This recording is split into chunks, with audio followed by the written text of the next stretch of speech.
নমস্কার। আজকে বলবো শনি গুরু গৃহে গমন। তার জন্য কিছু কিছু রাশিকে একটু সতর্কতা অবলম্বন করতে হবে। কবে এই গমন, কোন কোন রাশিকে সতর্কতা অবলম্বন করতে হবে সেটা নিয়ে আলোচনা করব। মীন রাশিতে শনির এই গোচর ঘটতে চলেছে। তার জন্য কিন্তু শনিদেবের রাগ বা ক্রোধ কিছু কিছু রাশির উপর পড়বে এবং আপনাদের কেরিয়ারের পাশাপাশি প্রেম জীবনেও কিন্তু সমস্যার সম্মুখীন হবেন।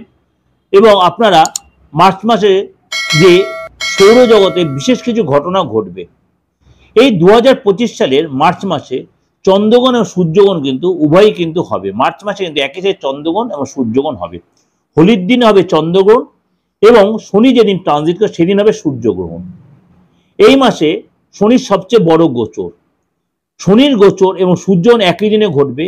এই পরিস্থিতি কিছু রাশির জাতকদের কেরিয়ারে, প্রেম জীবনে, আর্থিক জায়গায়, চাকরির জায়গায়, ব্যবসার জায়গায় একটু কিন্তু ডিস্টার্ব হবে। মীন রাশিতে প্রবেশের সঙ্গে সঙ্গে শনির ক্রোধ কোন রাশির উপরে পড়বে সেটা কিন্তু আমাদের অবশ্যই জেনে নিতে হবে। 29শে মার্চ 2025 রাত 11টা 1 মিনিটে শনি তার বৃহস্পতির রাশি মীন রাশিতে গমন করবে এবং 2027 সালে 3রা জুন পর্যন্ত এখানেই অবস্থান করবেন। দীর্ঘ 30 বছর পর শনি তার বৃহস্পতি রাশি মীন রাশিতে প্রবেশ করবেন।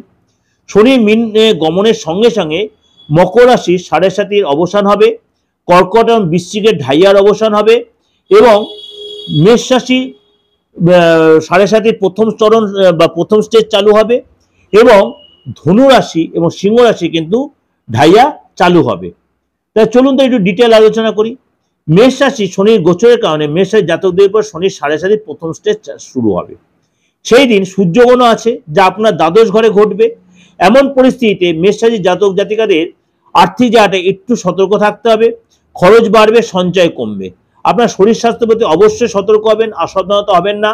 আপনার পার্টনারের কোনো কথা উপেক্ষা করবেন, তাকে অবশ্যই খুব সমীহ করবেন এবং তার কথা গুরুত্ব দেবেন। তার কথা যদি নেগলেক্ট করেন আপনি সেখানেই আপনার বিপদ আসবে।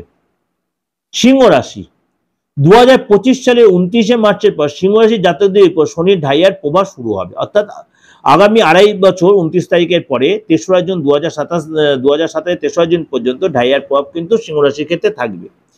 এমন পরিস্থিতিতে আপনাকে কোনো না কোনো নতুন কাজ এড়িয়ে চলতে হবে। নতুন চাকরি খুঁজছেন এমন লোকেরা হতাশ হতে পারেন। পরিবারের কোনো সদস্যের অসুস্থতার জন্য আপনার অর্থ ব্যয় হতে পারে এবং কাউকে আপনি সরি টু সে কোনো গুরুজন হানি আপনার হতে পারে এবং আপনি যেটা এক্সপেক্ট করছেন সেই জিনিসটা আপনি অনেকটা সরে আসতে হতে পারে বা সম্পত্তি নিয়ে কোনো অশান্তি আপনার হতে পারে। নেক্সট যে রাশি সেটা হচ্ছে ধনু রাশি। 2025 সালে 29শে মার্চের পর ধনু রাশির জাতকদের কিন্তু সতর্কতা অবলম্বন করতে হবে। এই সময় কিন্তু আপনার কাজের জায়গায় ব্যাঘাত হবে, আপনার গুরুজনের সাথে সম্পর্ক খারাপ হবে, গুরুজনের শরীর নিয়ে ডিস্টার্ব হবে, গুরুজন হানি হতে পারে, কোনো বিপদের বা কোনো বাধার সম্মুখীন হবেন, আর্থিক সংকট আসবে এবং এই সময় কিন্তু আপনাকে আদালতের দ্বারস্থ হতে পারে। সুতরাং আপনাকে এগুলো অবশ্যই একটু সতর্কতা অবলম্বন করতে হবে। নেক্সট যে রাশি সতর্কতা অবলম্বন করতে হবে সেটা হচ্ছে আপনার মীন রাশি। শনির গোচর এবং আপনার সূর্যগ্রহণের অশুভ প্রভাব মীন রাশির জাতক জাতিকাদের ক্ষেত্রে কিন্তু যথেষ্ট প্রভাব বিস্তার করবে। আপনার কেরিয়ারে বড় চ্যালেঞ্জের সম্মুখীন আপনি হবেন। আপনার মন বড় অশান্ত হবে, খিটখিটে মেজাজ হবে, কোনো কাজ একটানে সাকসেস আসবে না, সংগ্রাম করতে হবে, আত্মবিশ্বাসে ভাটা পড়বে, প্রেম জীবনে বিবাদ হবে, অনেকদিন পুরনো কোনো রিলেশন আপনার নষ্ট হয়ে যেতে পারে।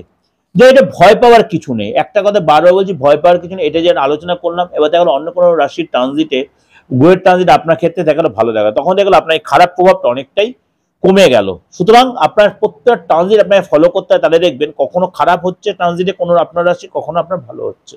এই ভালো আর খারাপের কম্বিনেশনে কিন্তু আপনার জায়গাটা 50-50 হয়ে যায়। খুব ভালো হবে তখন খুব খারাপ হবে না।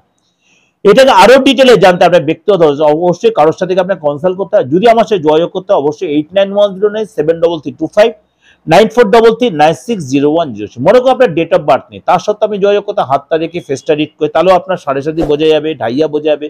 যারা প্রপার হস্তরেখায় তারা কিন্তু এগুলো অবশ্যই বলতে পারবেন যে সামনের দিনটা আপনার কেমন আসছে বা আপনি এই মুহূর্তে কিরকম সিচুয়েশনে কাটাচ্ছেন। তার জন্য কোনো আপনার বয়সের কোনো এজ লিমিট নেই। অবশ্যই তার জন্য আপনি অনলাইনেও কিন্তু পে করে অবশ্যই আপনার মূল্যবান ভবিষ্যৎ জানতে পারেন। নমস্কার, ভালো থাকবেন। আর অবশ্যই ভালো লাগে অবশ্যই লাইক করে শেয়ার করে। নমস্কার।